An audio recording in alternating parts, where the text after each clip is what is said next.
Ya, menyambut Natal dan Tahun Baru 2024, Kementerian Kesehatan menyiapkan lebih dari 15.000 fasilitas kesehatan di seluruh Indonesia. Bahkan, pos kesehatan tersedia di satu pintu keluar tol, jalur tol operasional, non-tol atau tempat wisata, terminal, stasiun, bandara, dan pelabuhan. Nah, untuk lebih jelas mengenai kesiapan Kementerian Kesehatan untuk menghadapi liburan Natal dan Tahun Baru ini, kita telah bergabung bersama koresponden CNN Indonesia, ada Sufiani Tanjung yang saat ini berada di salah satu fasilitas kesehatan di Siloam Hospital Purwakarta, Jawa Barat. Halo Sufi, selamat pagi. Apa informasi yang bisa Anda bagikan kepada kami? Ya, selamat pagi Ferdi dan juga Puspa. Tentu saja pelayanan kesehatan menjadi salah satu hal yang penting terutama pada saat momen libur Natal dan juga Tahun Baru di tahun ini. Saat ini benar saya sudah berada di Rumah Sakit Siloam Purwakarta, Jawa Barat, di mana ini menjadi salah satu pos kesehatan yang nantinya atau sudah melayani para pemudik yang melalui jalur darat di kawasan Purwakarta, Jawa Barat ini. Untuk mengetahui bagaimana pemantauan dari pos kesehatan yang berada di sini, kemudian pos-pos kesehatan lain yang sudah disiapkan selama musim libur Natal dan juga Tahun Baru di tahun ini, saya sudah bersama dengan Sekjen Kementerian Kesehatan Pak Kunta Wibawa Dasanugraha, kemudian ada juga Pak Dirjen Pelayanan Kesehatan Pak Azhar Jaya. Nah, ini bukan kunjungan pertama, titik pertama di hari ini begitu ya Pak Sekjen. Ya, artinya tadi pagi Pak Sekjen sudah bergerak menuju ke Merak yang saya tahu. Mungkin bisa diinformasikan seperti apa kondisi pos kesehatan yang berada di Merak, Pak? Ya, jadi kalau di Merak itu kan untuk penyeberangan ya dengan pelabuhan, kita cek di sana.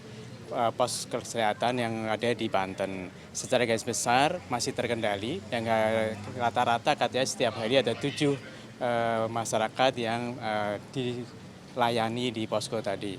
Dan posko kesehatan ini memang kita sebar tidak hanya di Sumatera tapi juga di Jawa sepanjang jalur mudik kita.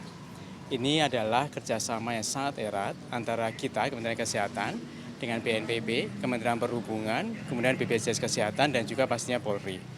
Dan kita menyiapkan tidak hanya posko-posko kesehatan, namun juga fasilitas kesehatan, itu baik di rumah sakit, ada puskesmas, ada laboratorium kesehatan masyarakat, yang tersebar di setiap titik-titik tadi. Arahnya kalau mau nanti di posko tidak bisa dilayani, nanti langsung dirujuk ke rumah sakit. Termasuk yang ada di sini nih di Siloam, jadi kita tidak hanya juga bekerja sama dengan Pemda, tapi juga kerjasama dengan rumah sakit swasta yang terdekat, supaya nanti cepat kalau ada penanganan khusus. Dan alhamdulillah ya di Banten tadi, secara garis besar itu penyakitnya yang terbanyak adalah ISPA dan hipertensi, itu yang paling banyak dialami.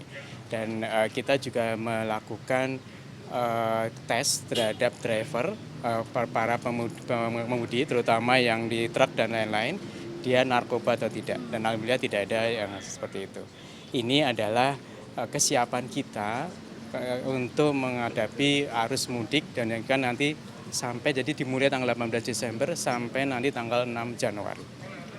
Baik Pak, ini berarti memang ditujukan untuk memberikan kenyamanan bagi para pemudik yang jumlahnya mencapai ratusan juta begitu ya Pak ya. Mungkin bisa diinformasikan di mana saja pos kesehatan yang disediakan, kemudian bagaimana cara mengaksesnya bagi para pemudik supaya memberikan ketenangan bagi para pemudik di tahun ini. Oke.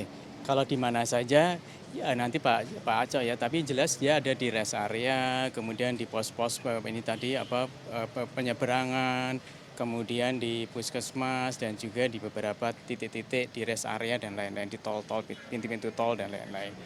Kalau cara mengaksesnya kita juga ada namanya 911 ya, kalau di luar negeri kita PSC 119. Jadi nanti kalau ada sesuatu nanti bisa kontak, kita pasti akan ke sana. Kita punya ambulan dan juga ada kendal di Banten itu ada kayak sepeda motor bisa langsung mengakses ke sana. Kemarin katanya ada ibu hamil juga yang dibawa gitu ya. Jadi masyarakat bisa langsung terkendali dan juga kita kerjasama dengan polisi kalau ada informasi juga langsung ke posko kami. Itu yang bagaimana masyarakat bisa mengakses. Tapi kalau untuk yang kayak pengemudi truk dan lain-lain itu kami yang mendatangi untuk melakukan tes di para pengemudi tadi. Kalau untuk jumlah mungkin Pak Aco. Kita menyiapkan lebih kurang 2.897 pos kesehatan yang tersebar di rest area, kemudian pintu-pintu tol, tempat-tempat ibadah, tempat-tempat pariwisata, tempat-tempat penyeberangan, dan tentu saja ini didukung dengan puskesmas yang jumlahnya sekitar 10.147 yang kita aktifkan. Dan didukung juga dengan teman-teman di rumah sakit yang jumlahnya sekitar 3.187. Itu semuanya kita standby-kan untuk menjaga agar masyarakat bisa libur sehat, selamat sampai dengan tujuan dan kembali lagi ke Jakarta. Layanannya seperti apa saja Pak yang disediakan di posko-posko kesehatan serta fasilitas pelayanan kesehatan tersebut Pak? Oke. Ya, Ya, Pak aja ya. ada pelayanan kesehatan dasar, kemudian kegawat daruratan, juga ada pijet akupunktur di beberapa tempat tertentu, dan juga ada beberapa untuk penyegaran dan sebagainya. Dan ini semuanya bisa diakses oleh masyarakat gratis, ya. Dan kalau nanti diperlukan rujukan, maka akan di cover oleh BPJS Kesehatan, kalau kecelakaan oleh Jasara Harja. Sejauh ini Pak, ini pemantauan rutin dilakukan atau bagaimana Pak? Jadi kalau kami juga ada tim pemantau, itu ada, kita sudah menyediakan 150 orang untuk bergerak. Ini dimulai sejak 3 hari yang lalu ya, pada saat Mulai 22, Pak. 22 Desember kita pantau baik jalur yang tadi semua ya, yang tadi sampaikan Pak Aco, itu kita pantau dengan 150 orang tadi. Dan kita akan mengevaluasi apa yang terjadi dan apakah perlu ada perbaikan-perbaikan atau ada kendala di mana. Itu yang kita lakukan. Tapi kalau kami ini lebih kepada kami melihat titik-titik tertentu yang memang rawan dan juga banyak pemudik yang melintasi. Pak, mungkin dari Kementerian Kesehatan sendiri punya himbauan bagi warga yang belum berangkat mudik nih atau yang akan melalui posko-posko kesehatan yang sudah disediakan, apa himbauannya dan mungkin apa yang perlu disiapkan?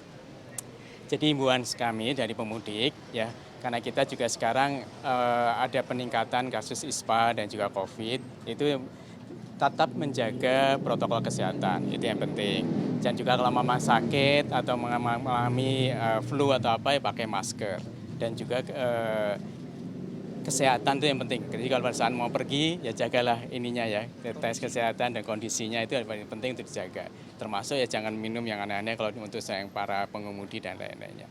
Dan intinya kami siap, tapi kami juga ingin pemudik dan juga masyarakat itu mempersiapkan dirinya juga dan menjaga kesehatannya sejak awal dan protokol kesehatan tadi. Mungkin Pak Aco bisa nyampaikan. Yang jelas jajaran kesehatan siap untuk mudik Nataru ini, tapi kami berharap itu tidak dipergunakan karena lebih baik kita sehat dan selamat. Itu saja. Baik, terima kasih Pak Sekjen Kunta Wibawa Dasanugraha dan Pak Dirjen Pelayanan Kesehatan Pak Azhar Jaya. Terima kasih atas informasinya dan tentu saja kita semua berharap posko-posko ini tidak digunakan, artinya semua pemudik sepanjang libur Natal dan Tahun Baru ini sehat semua. Gitu ya Pak ya. Amin. Terima kasih banyak, kembali ke Anda. Ya, baik, terima kasih koresponden CNN Indonesia Sufiani Tanjung dari Purwakarta, Jawa Barat.